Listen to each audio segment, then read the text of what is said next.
All right, everyone. Thank you so much for joining us today for energy wellness and inner balance, a little master class here.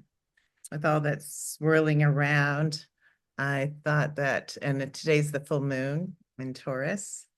Ooh. Yeah, so we're right in this full moon energy, which is really uh, guiding us to take really good care of ourselves and to ground and connect with the earth and find practices for resilience.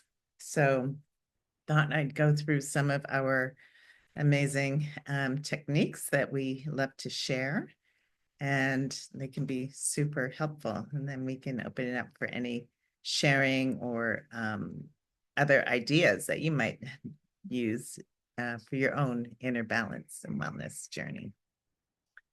So, with that, I'd like to start off with a little grounding practice.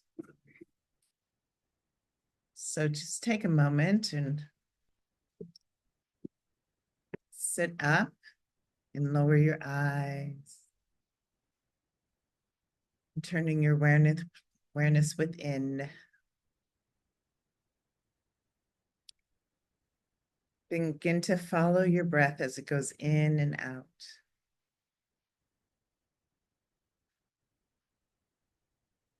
Relaxing into your exhale, softening your face, your jaw, your shoulders.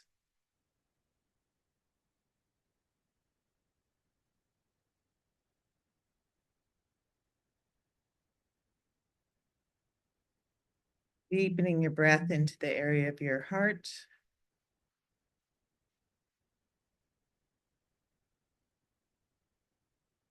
Notice what's alive for you in this moment.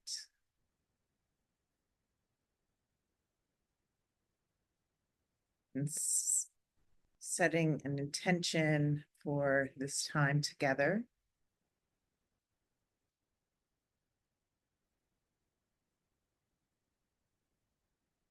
Deepening your breath into the area of your belly.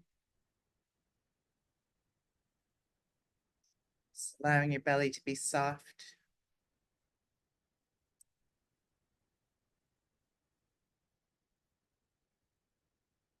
Deepening your breath down into the area of your pelvis.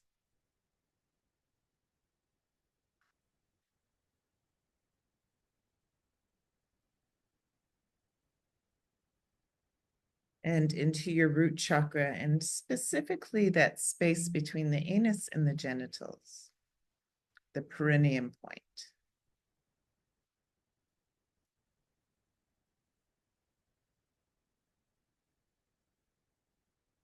And now bring your awareness all the way down to the center of the earth, to inner earth.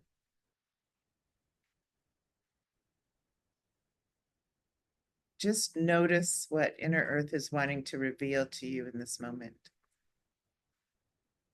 Might get a sense of a color or some sort of landscape or scenario. There's no right or wrong answers, just allowing whatever the earth is wanting to reveal to you in this moment to reveal.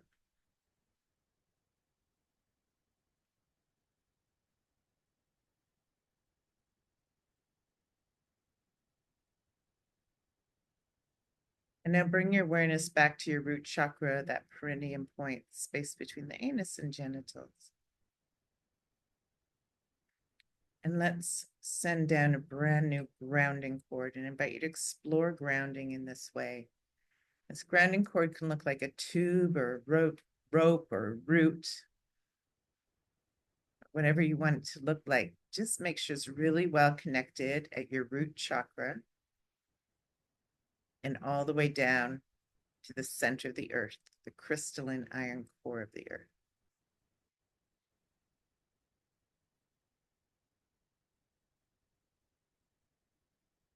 Just breathe.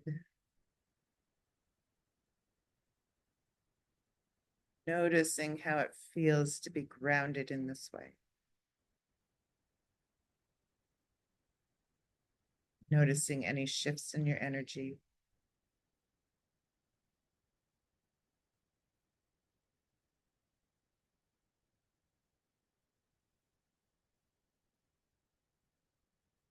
practice I'm sharing with you comes from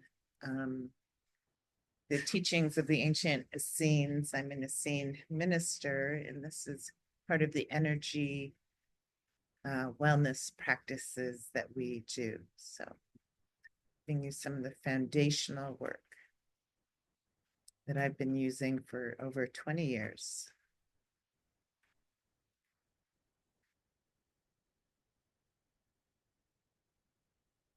A couple of breaths.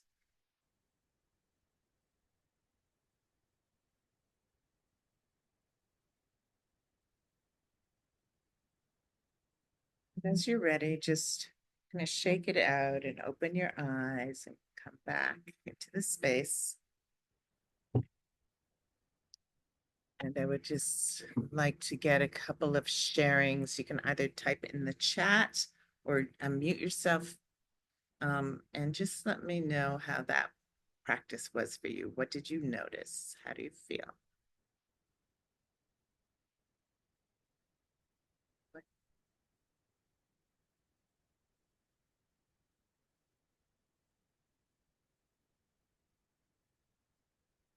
Carol says she feels more centered. Great. Anyone else? Brenda? Yeah, it's more soothing, more centered. More centered, soothing. Yeah. Okay.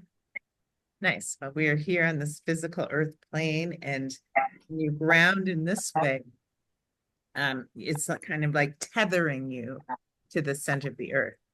So you can, there's a few different ways of grounding, but I love this practice because when I'm tethered to the center of the earth like this, I can imagine being grounded all the time. So it's easy to move around the planet, be flying, driving, and still be connected to that grounding. Yeah. Okay. Excellent. So let's continue on. Brenda said, okay, Brenda said, I remember this technique from, yes, I've been teaching this over and over and over. And Brenda was on retreat with us and she remembers this technique. And Tina said, I immediately got, you are safe and taken care of no matter what. As I'm currently not knowing yet where to sleep tonight. Okay. Aloha. Thank you so much. It was so beautiful and nurturing and wonderful to be connected with you all. This is Amber. Hi, Amber. Thank Aloha, you so Amber. much. Aloha. Thank you. Most welcome. Okay, we're going to continue on. Next piece of this is to, next piece of this is to use that grounding cord to release energy into the earth. So the earth is an expert at composting. Nothing is ever wasted, right? When trees in the spring, they get new leaves, and then in the fall, they fall to the ground. And what happens? It's not like they're just like, I don't know, some toxic waste. No, they actually get broken down back into their base nutrients and become basically fertilizer for the earth and help to give nutrition to the earth. So Mother Earth loves us. We are part of her. Earth, our body; water, our blood; air, our breath; fire, our spirit. We are of the earth. So this next practice is using our grounding cords and allowing Mother Earth to support us in our release practice. Okay. So, and then we're going to fill ourselves up because the law of vacuum says that there are no empty spaces. So whenever you release, it's important to do filling yourself up with something nourishing and good. So let's just take a moment here and tune back into that grounding cord.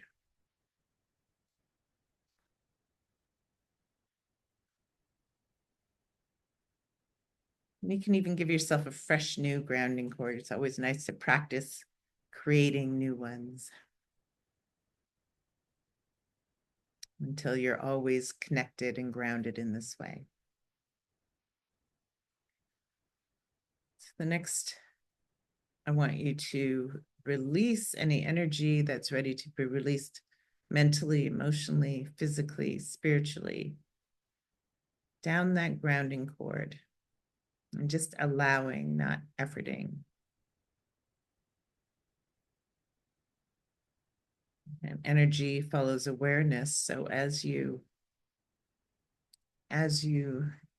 make that command for yourself, releasing all that's no longer serving down the grounding cord, just trust and allow, not efforting, that it is happening. So releasing any mental energy, any emotional energy, any physical energy, any spiritual energy, and any foreign energy. And you can even imagine like being under a nice warm shower and just allowing that water to wash in through and around you, taking away all that's no longer serving. And just like when you do take a shower, I'm sure you're not super overly focused on everything that's going down that drain. You get in that shower and it's like, okay, I want to get clean. Do a little scrubbing here and there, but the water will wash over you and cleanse and purify you. It's just maybe imagining that water, nice warm water, being under a beautiful waterfall. Just let that take away anything that's no longer serving into the earth, allowing the earth to compost it and allowing it to become part of fertilizer for the earth.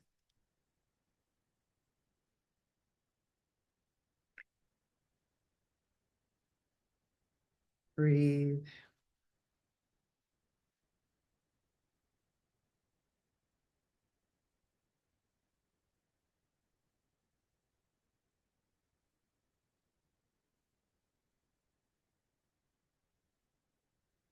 And now I want you to envision a beautiful golden sun over top your head.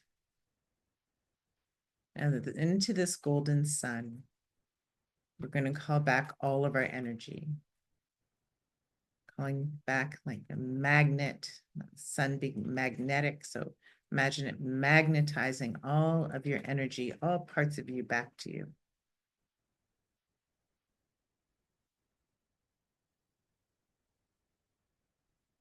Once was talking to a psychologist who says, as we go through life, it's like we're born with 10,000 aspects of us.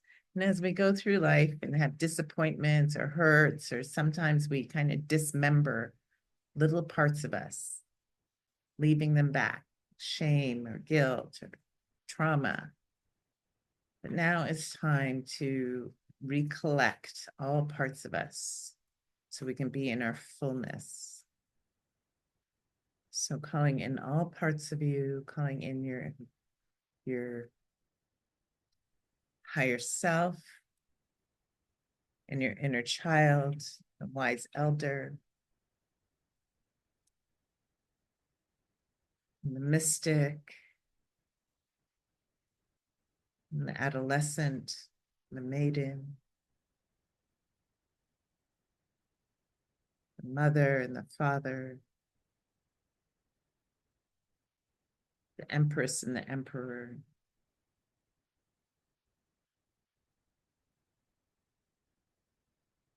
the artist and the muse, all these various parts of us and more. And now slowly and gently, I want you to draw that beautiful golden light in through the crown of your head and let it come descending down like a beautiful warm wave of light, filling each cell like a light being turned on in a room, nice and slow, filling your head and then going down into your throat, into your shoulders, down your arms, into your hands.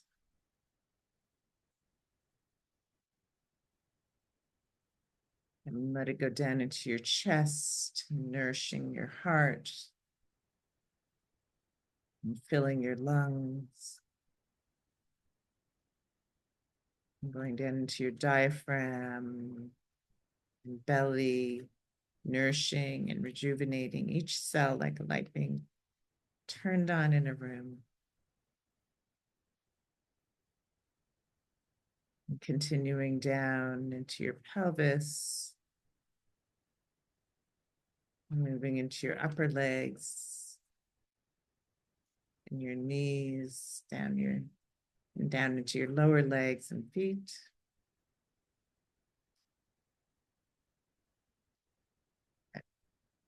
Let some of that energy go down into the earth.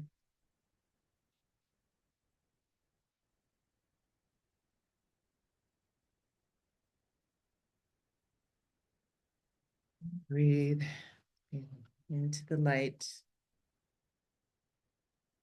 Let's call one more even brighter golden sun in through the crown of your head, filled with the same essence. And let it wash in through and around you, nourishing you.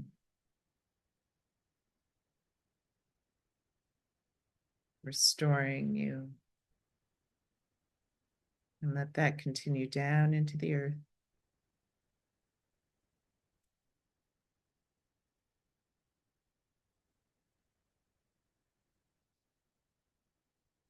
And then as you're ready, just bend over and shake it out a little bit. Shake out your head, your shoulders, and then come rolling back up with hands in prayer at your heart.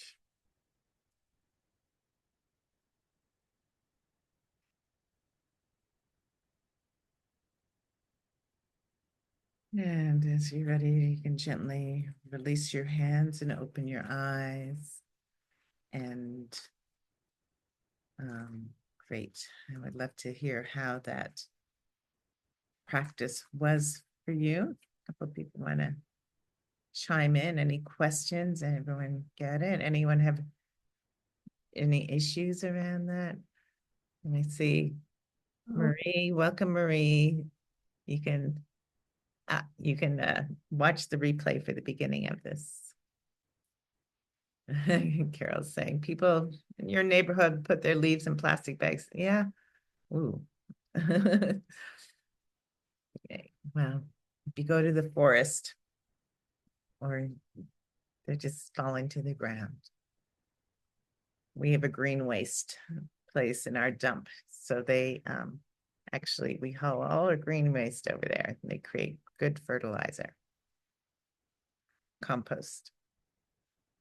Brenda says, very interesting, trying to clear the busy brain and then sharp indigo blue colors present.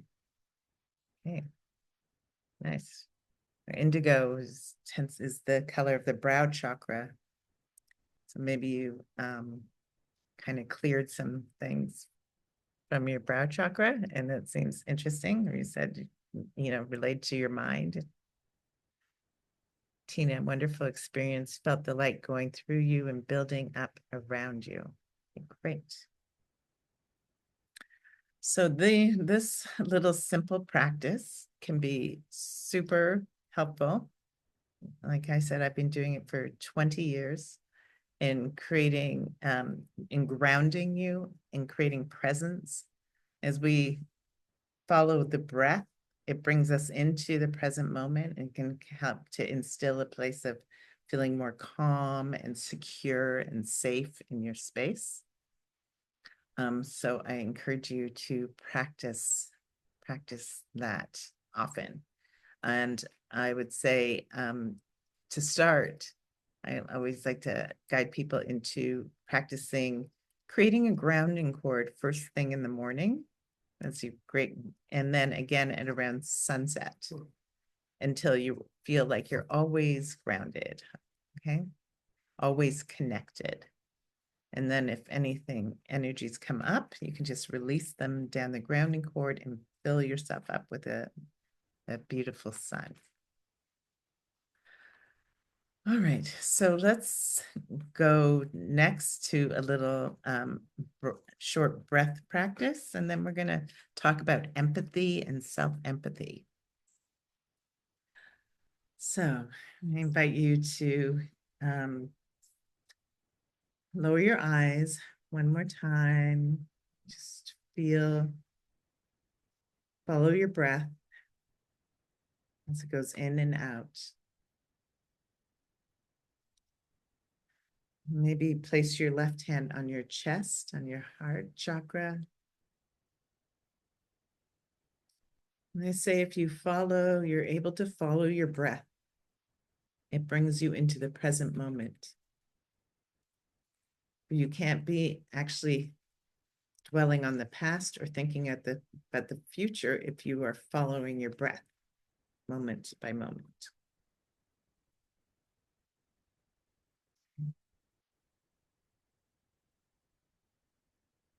And a little heart breath practice to nourish a sense of inner peace and gratitude, appreciation, and love. Imagine breathing in and out through your heart center here.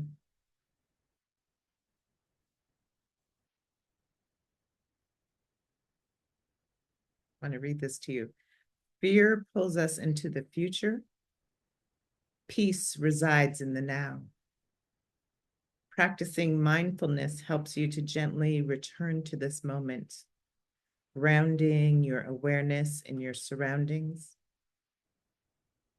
When you feel present, fear starts to lose its grip. Breathing in and out through that heart center. And now simply reflecting on something that you appreciate, that you love or brings you joy.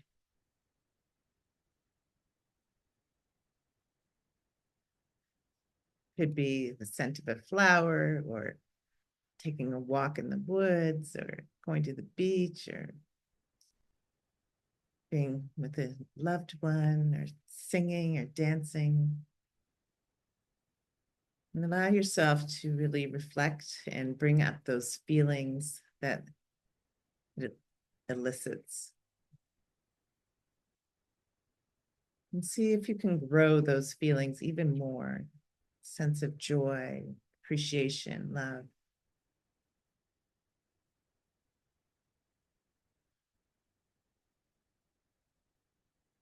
And then like grow like a beautiful, warm inner smile or light.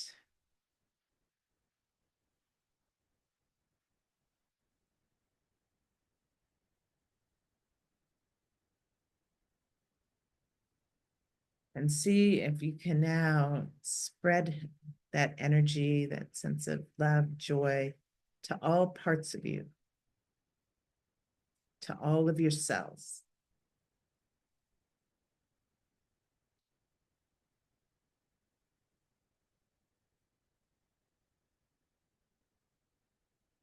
And noticing if there's any part of you that's calling for more love, compassion in this moment, and see if you can embrace them with this beautiful, loving presence, your own.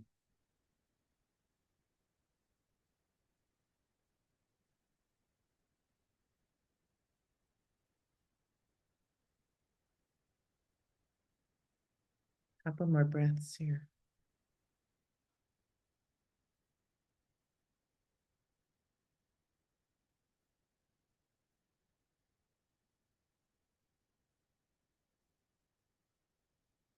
Now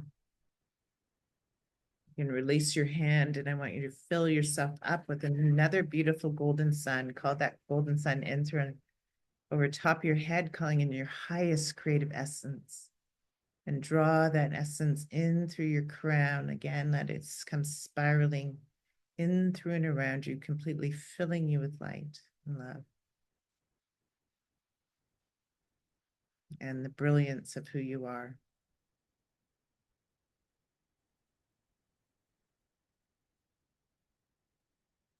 And let that continue down into the earth. Bend over, shake it out a bit, come rolling back up, hands in prayer at your heart.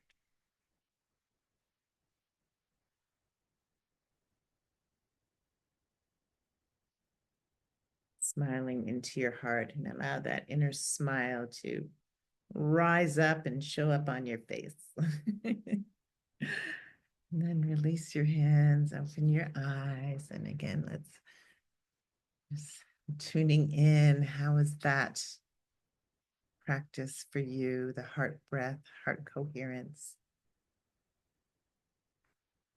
Any questions or comments?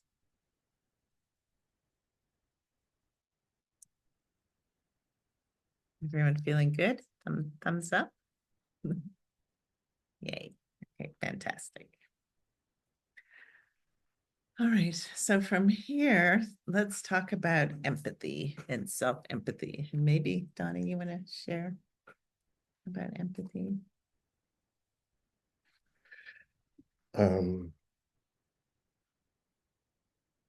I was a big student of Mr. Marshall Rosenberg, who developed a practice called nonviolent communication. And I studied with him for almost 20 years before he passed. His work went worldwide. He was just such an amazing soul from Detroit, Michigan, of all places. And having worked with his practices for 20 years and being his videographer for a couple week-long workshops, one of the great takeaways I realized is that empathy is probably one of the greatest human forms of feeling and connection that we have for each other. And yet so often we criticize or blame or shame or attack, but of course, in order to give empathy, we have to be able to have our own empathy cup filled up. Because if you're in a communication situation where you're feeling attacked, even though somebody might be telling you be empathetic, if you're feeling attacked, it's going to be a little bit difficult to do that. We all have an empathetic part of us. And of course, women tend to be a little bit more empathetic than men, generally speaking, but not necessarily as a, So that being said, empathy is putting, the common way of expressing, or the common definition for empathy is putting yourself in somebody else's shoes.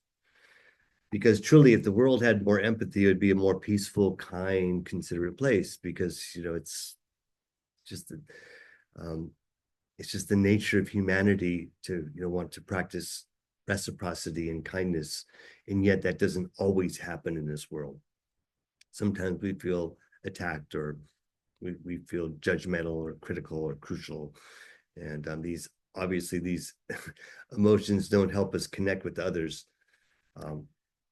Why don't you take it from there? Okay. So let's first practice self-empathy, okay? Because we're in a really beautiful space right now. And so to give yourself, and as Donnie was saying, you need your empathy cup filled up before you can extend it to someone else often, especially if you're in a challenging situation. Yeah. So to just fill yourself up, to offer yourself self-empathy, it's really simple, actually. And again, I just invite you to turn your awareness within. And if there's anything going on for you, or, if you can recall a time where you maybe had a really challenging situation with someone and you're feeling super triggered or angry or out of sorts, the practice of self-empathy is just to acknowledge that and be present with it, and to not try to fix it. It's like parenting yourself or being your own best friend. So just try that. So just, if there's any, things that you're dealing with in this time that are triggering you, or any challenges you have with anyone, just acknowledge them and acknowledge how you're feeling around it. What feelings are rising?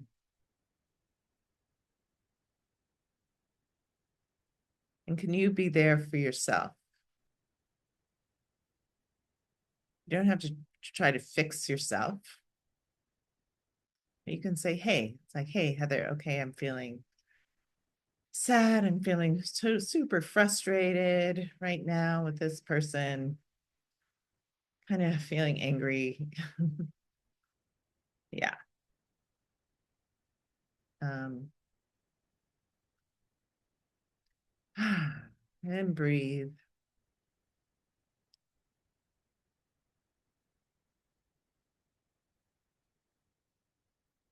So the point is, we're not trying to run away from our feelings. We're not trying to suppress our feelings. We're totally acknowledging them. And feelings, are like I like to say, our emotional body is kind of like the ocean. It comes in waves, and nothing's ever set in stone. So it could be a wave of grief, or a wave of sadness, or a wave. Know that those are waves, and things do ebb and flow and change.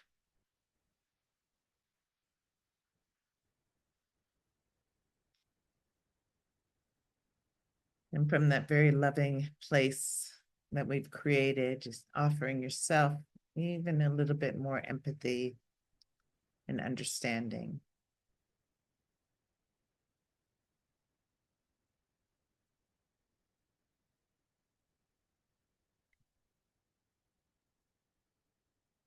And now we're going to move to empathy with others. Now, empathy with others is, again, a practice of acknowledgement.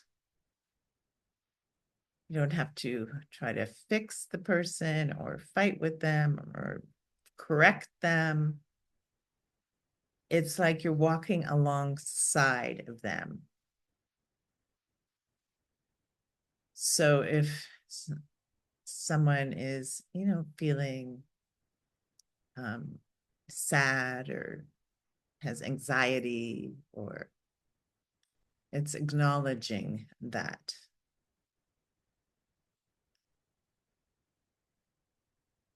From a place of compassion.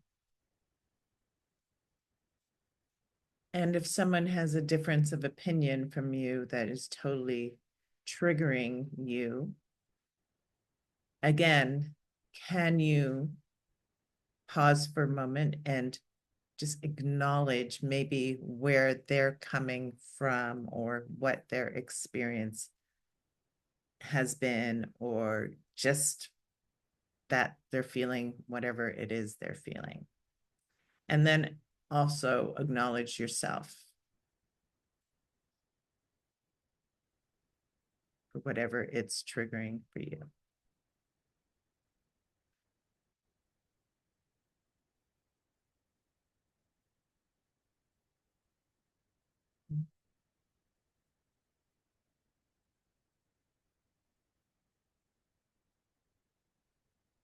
Great. And now just kind of fill yourself up with another golden sun and let that go. And Ronnie, do you want us to model like an empathy practice?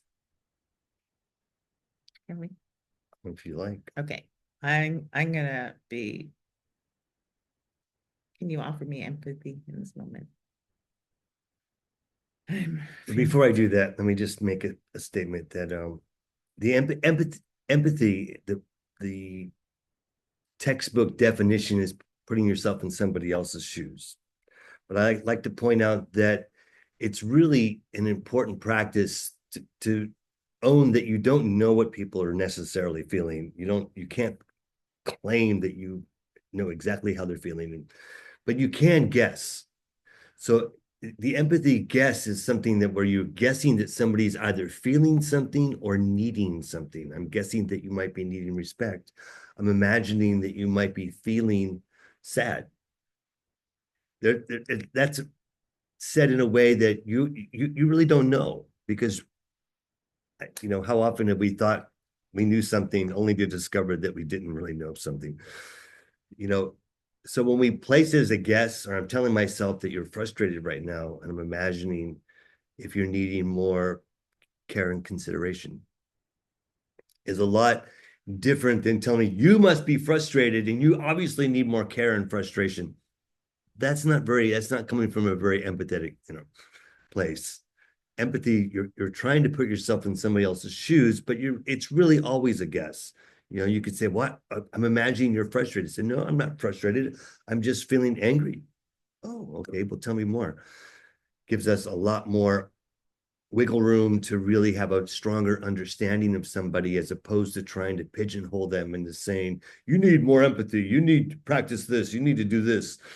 And that can cause people to be very frustrated, obviously, because they feel blamed, shamed in their process. So recognize that the practice of giving empathy to others is really, truly a guess.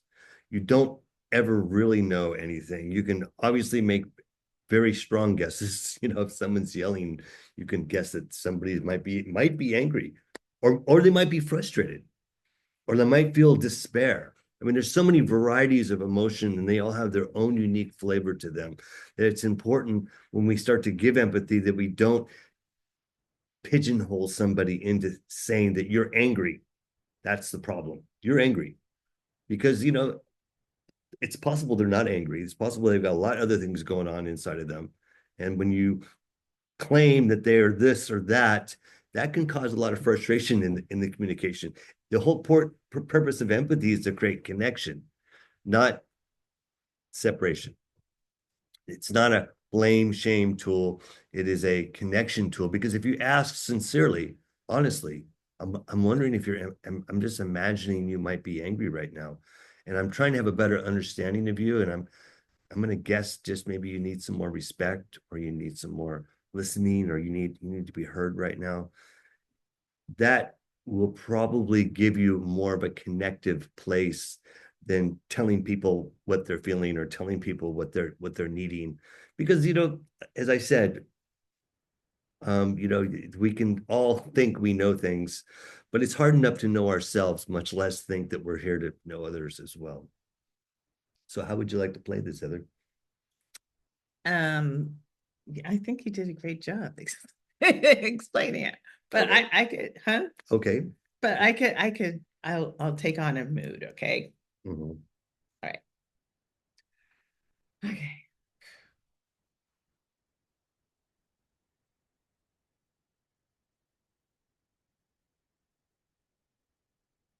Imagining you might be frustrated right now. Actually, I'm feeling really kind of sad. Tell me more. Well, I don't know. I just, you know, this time of year that gets so dark out and cold, and I just seems like everyone's in conflict all the time, and everyone seems so separated. I just am feeling, you know, kind of the weight of the world. I feel you. Yeah. Is there anything in particular that you might be needing? I could use a hug. Well, I'm always. Thank you, Eddie. All right. Well, there's a little modeling of empathy. Anyone else need some empathy right now, or want to practice empathy, or have any thoughts on that practice that we've been just sharing?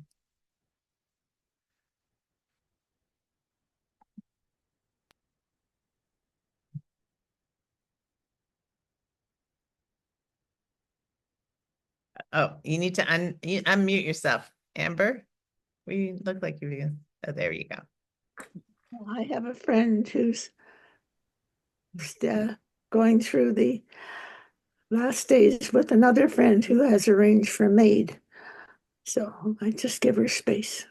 Mm-hmm. Hmm. Thank you. Yeah. I can imagine that can be very heartbreaking for somebody, Mhm. and that even frustrating.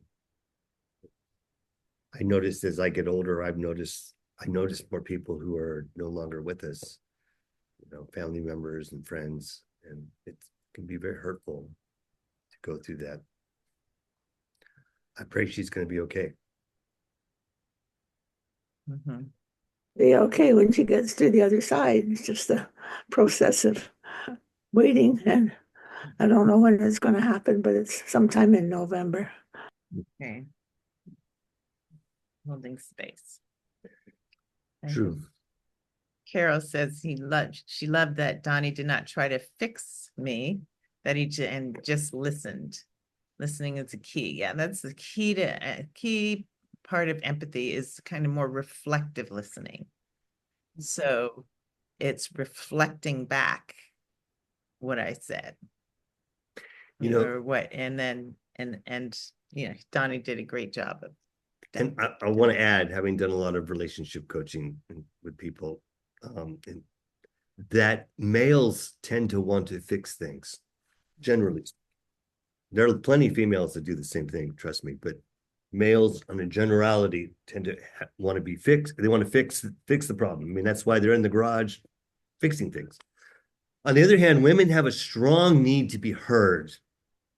They don't necessarily have a strong need to be fixed.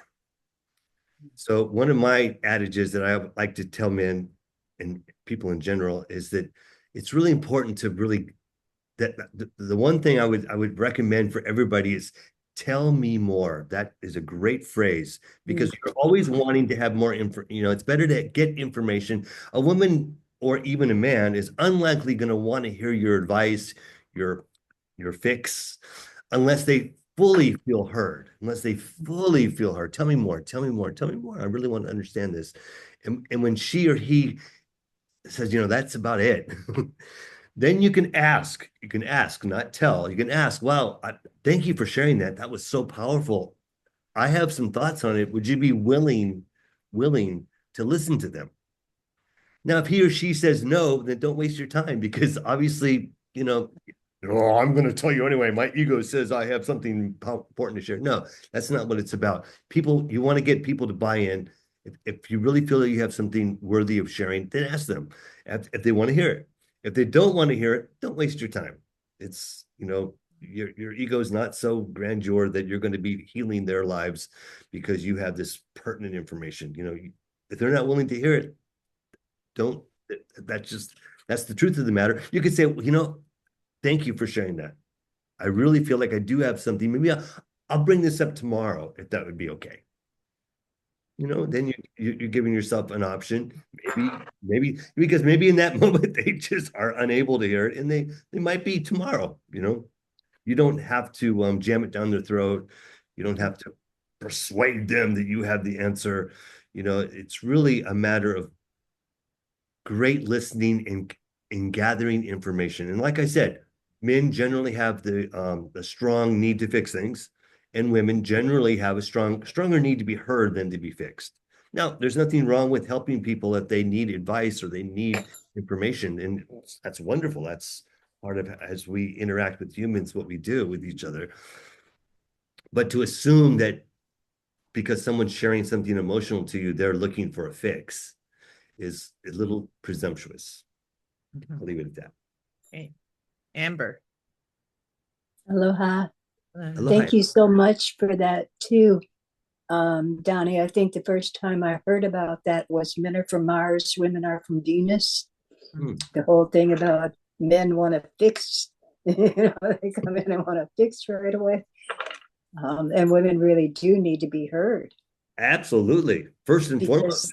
And that's been a huge thing with our voices and not speaking for ourselves. And when we do, being diminished.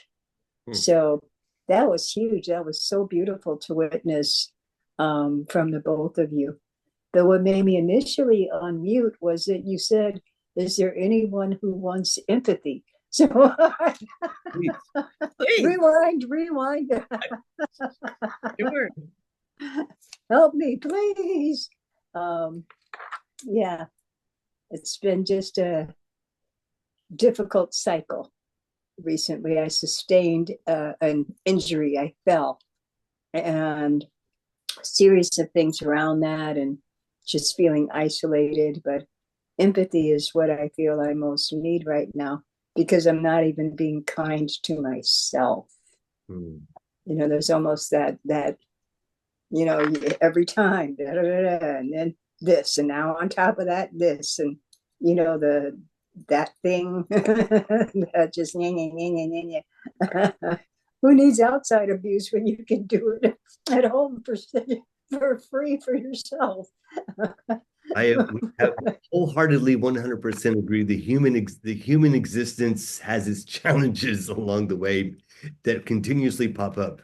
And yet, I understand, I can feel you, having injured myself many times, how frustrating, it can be, and humiliating sometimes for myself, So I really feel for you, Amber, that this has been a challenging experience, is what I'm telling myself. And as a friend, I just want to just assure you it's going to get better. Thank you. Thank you. Amber, I was just thinking that men are from Mars, women are from Venus. Right?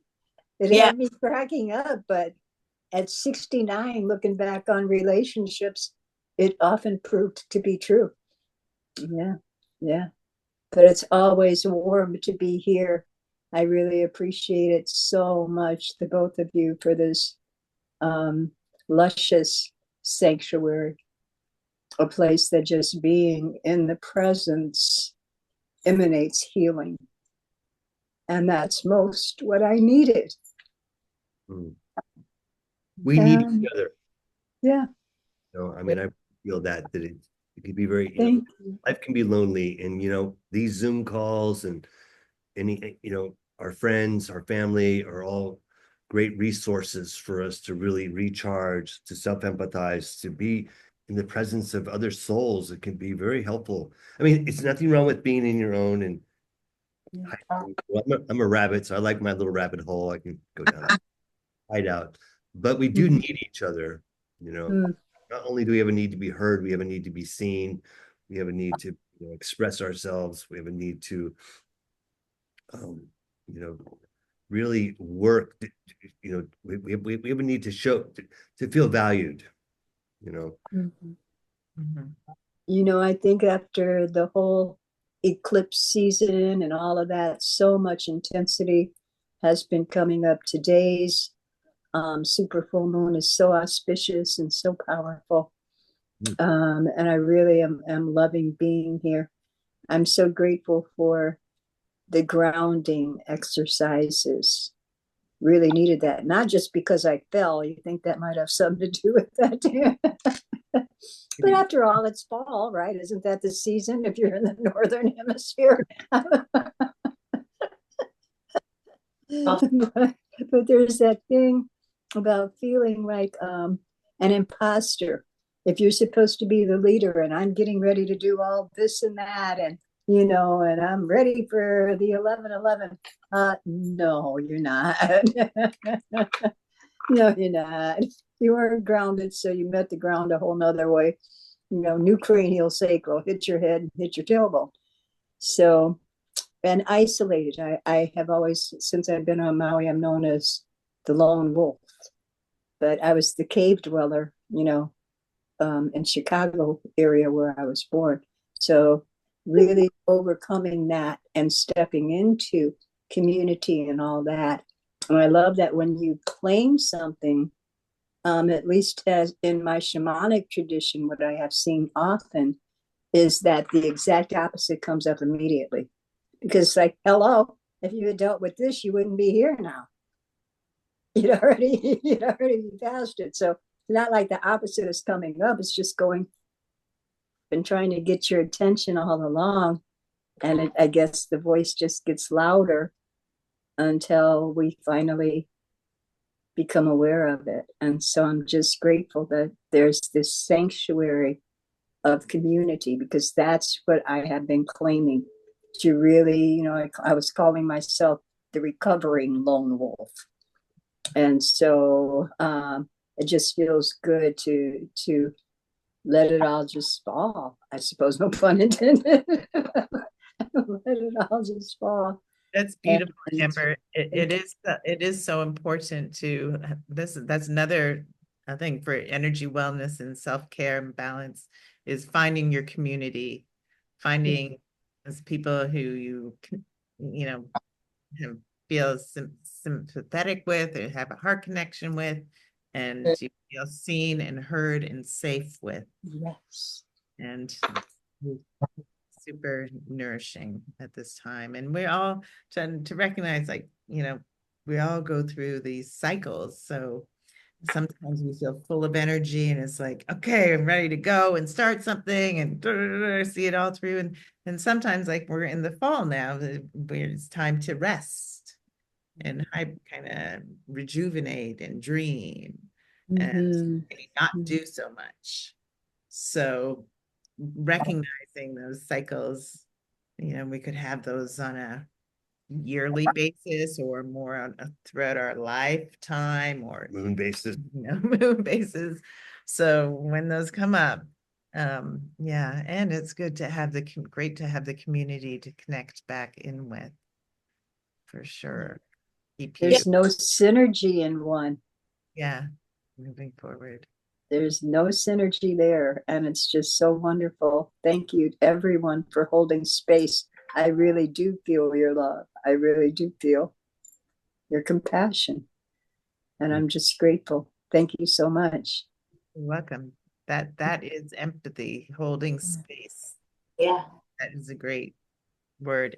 Can we hold space for each other to be, to express, to emote? And this has been a beautiful example of that. So important. And Deep bows to you guys. Thank you. Thank you. Always, Heather talked about composting, and as a human, we are all here to take our shit and to turn it into compost. And when I mean shit, I mean all of us have had challenging experiences this lifetime, but each one of them, every single one of them, is an opportunity. We're not here to be victims. We're here to take our shit, turn it into compost, and grow something beautiful out of it. I would say that when life's really easy, that's not when you find yourself doing a lot of the growing. But when life gets challenging and things like that, that's when the soul really starts to reach levels of maturity. It also shows you, if you look around at people when they're challenged, it gives you a really good indicator on how mature they really are. Because sometimes people play the victim role, or and then hopefully all of us will take that situations and become the phoenix rising, grow into something, turn it into something beautiful, because there's great opportunity in everything. And when life is challenging is when we have the most opportunity to learn. The one who makes the most mistakes learns the most. I think Heather talks about fear a little bit, and fear is obviously one of our worst enemies. I mean, sure, we want to be afraid to jump off a 1,000-foot cliff. I mean, there's nothing wrong with that. But we don't want to be about fear of life. We want to be willing to make mistakes. We want to be willing to reach out and discover, because we have to make mistakes to learn. Yeah. yeah. And I just want to presence Tina's comment here. It sounds like you're going through it a little bit with she's saying that she stayed with a woman doing a work trade, but it was also a friendship and it didn't seem to work out. And now you're having a hard time. It's like you were going to do a retreat there, and sounds like you're going through some challenges with that, and where you're going to stay, and can be scary, I'm imagining. Yeah. Sorry to hear about that, Tina. All right. Yeah. Sending love. Yes, send Tina some love and some clarity and some good vibrations for something else to open up. Yeah, yeah. Their work trade. We host work trades. We're full right now, but you can check World Packers if you want, or there's HelpX. There's all these different platforms that you can check to find work trades on the island if that's what you're looking for. And yes, again, so the empathy, what are you imagining they're feeling? What are you imagining they're needing? What needs are not being met? Just so you have that for yourself, so you're not like constantly like, oh, what's wrong with you? Like, I can't figure you. It's a process that'll help create more peace within you. And if And potentially within them as well. yeah. It's a guessing game because when you've traveled and lived in other places, like I haven't really spent a lot of time with this sibling. So I've missed years. Right. So I don't know who, like, it's the person's closed, very closed. You're always guessing. And then snide remarks come. It's, it's sad. Yeah. I can't get in. I can't get in. I can't, but I can't force it either. Yeah. It's her path. Right. Yeah. Yeah. But thank you. This You're is welcome. something. Yeah. And Brenda, I just want to add that going through the Ho'oponopono practice, Yeah. put some time into it, investing some time into it. Right? It's not something you would say once. It's something you could say, whatever. If she pops in your mind, you could, I'm sorry, please forgive me. I forgive you. I love you. I thank you. I have found that to be miraculous in my life. It is one of the greatest spiritual tools that has provided bountiful results for me. So I just want to put that out there because it's Thank you. Hawaiians were onto something really powerful. I mean, the Hawaiian lineage that came this up, Jesus himself, 1,000 years earlier than the Hawaiians figured this out. He was going around healing people, creating miracles, and he wasn't saying, I'm here to heal you. He just saw them in their spiritual perfection. He saw them in spite of whatever was going on, whether they had leprosy or whatever. And that seeing them, I'm sorry, please forgive me. It's really a matter of forgiving yourself for holding the judgment, as well as forgiving the other person. But it is great. It's really a powerful part of my spirituality. So, and give the Hawaiians credit for that. Yeah. And that's important. It's that in a whole visioning. So, you might be in one situation right now, but it's important to take time to envision how you want to feel, what you want to experience, what outcomes you would like to have, and put energy into that as well.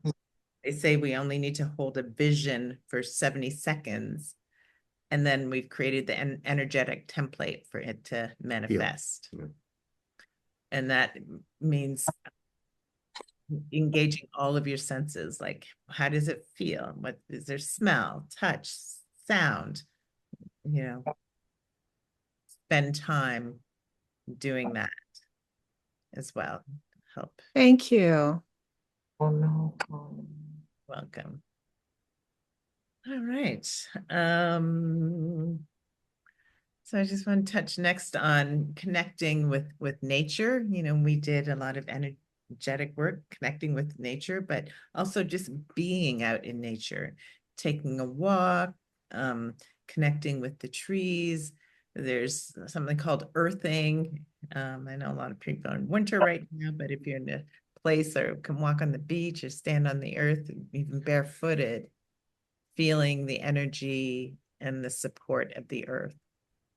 And that's a beautiful additional little practice to bringing in the golden sun, is to draw earth energy up in through your legs and let yourself be nurtured and connected with the earth in this way.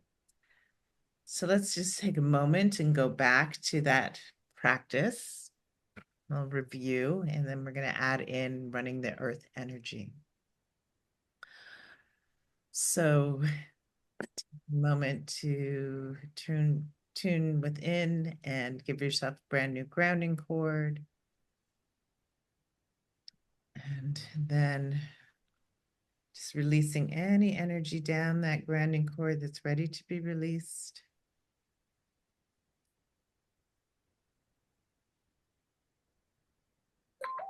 And then let's call up some earth energy, some mana of the earth, the wisdom of the earth. And see, imagine growing, allowing this energy coming into the soles of your feet and up your legs and into your pelvis. And allow that energy to continue up and let some of it split off at your arms, go down your arms and out your palms. And allow some of it to continue and fountain at the top of your head.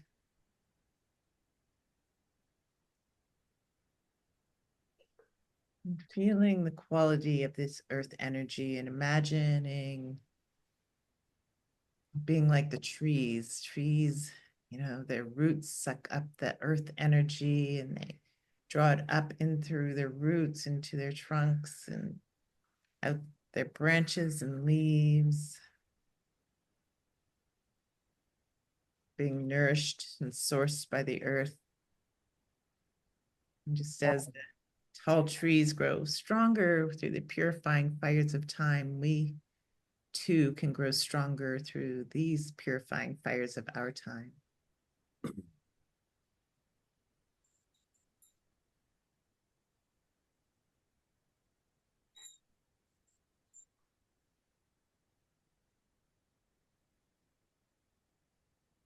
Visioning but another beautiful golden sun over top of your head and calling that golden sun in through your crown, let it wash in through and around you, completely filling you with light. Going down into the earth.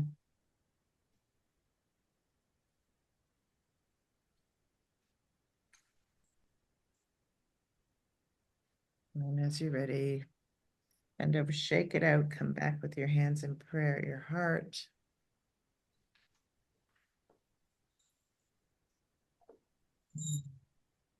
Even rest your left hand on your heart for a moment and go back to that heart breath.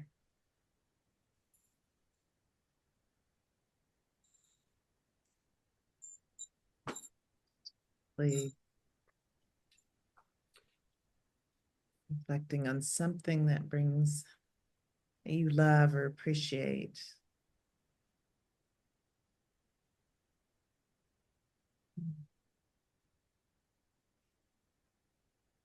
And allow those feelings to rise within you.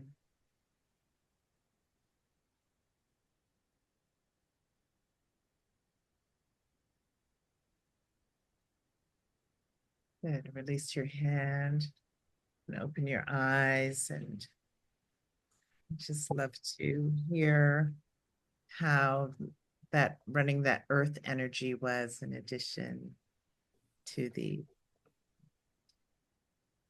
golden light. You feel any differences in quality or textures? I'm kind of tingling. I don't know about you. It just makes me want to meditate Great. a long period of time. Like I'm in a very meditative state right now. Great. You're being sourced by the earth and from your highest creative energy and finding your center in your heart. Yeah. Yeah. Beautiful. It's a great place to continuously come back to. Great place to hang out. Yeah, great place to hang out. Great. So, other little self-care practices, you know, drinking herbal teas. I always have some herbal tea with herbs from our garden before we go to bed. Taking a warm bath, using aromatherapy. Take a walk. Sound healing, movement, yoga, dance, ritual, moon ceremonies, or whatever your spiritual practices that brings you joy. Music. What else? Anything else anyone can think of? And being in nature, nature can really help to shift our energy and just like you feel this attunement now. Probably when I see Carol is going to go out and to the Park. park and hug some trees, and you're probably really going to be feel supercharged. And Tina loves to dance and sing. Can't go wrong with that. Right.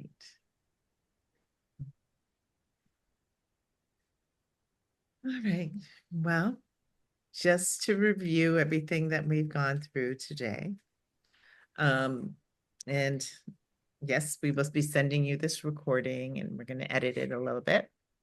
So the grounding cord, establish that first thing in the morning and again at sunset, releasing energy down that grounding cord. You can run earth energy up in through your legs, let it come all the way up and fountain out, let some of it split up at your arms. And the golden sun, calling in your highest creative essence, man. Just imagine magnetizing to you all of your energy, calling all of your energy back. So you can be in your fullness of who you are, draw that in, down. And then we talked about the breathing, the heart breathing. And we also have our recording, which I think some of you have listened to, of our it's a 14-minute breath practice. Another simple breath you can always go to is inhale for 4. Hold your breath for 7, count to 7, and exhale for 8. You can always do a few rounds of that and see how that can be very calming for your nervous system. And then empathy and self-empathy. We talked a lot about. Remember, practicing your self-empathy is super important, and remember, it's a practice. So practicing with others, practicing reflective listening. Reflective listening, you don't need to fix, being present.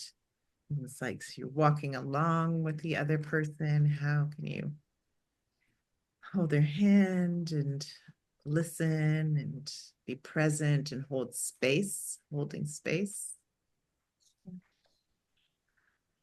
And then connecting with nature, getting outside, smelling the roses, or guys are heading into winter, enjoying the season, connecting with the trees, feeling the energy of the trees and the wonder of nature. And then other self-care practices, drinking herbal tea, taking a hot bath. Every night I swim in our warm pool for 15 minutes, aromatherapy. We have some beautiful temple oils, if anyone. Aromatherapy is very interesting because it helps to, when you roll it on, you smell it, it stimulates your olfactory nerves, which stimulates the limbic system in the brain, which holds our emotional memories. So, for example, if you're smelling a rose and you love roses, it's gonna stimulate that memory in your brain. Oh, I love this energy. So this can instantly Activate. change your mood. Actually, aromatherapy can instantly help shift your energy. And then, envisioning things. Vision, how do you want things to manifest? What are you holding space for? Yeah, and really engaging all of your senses. All right, so thank you for joining us for this masterclass. We're about to release a 7-week Essene Level 1 meditation program, which will take you through some of this practice and add on even more to it.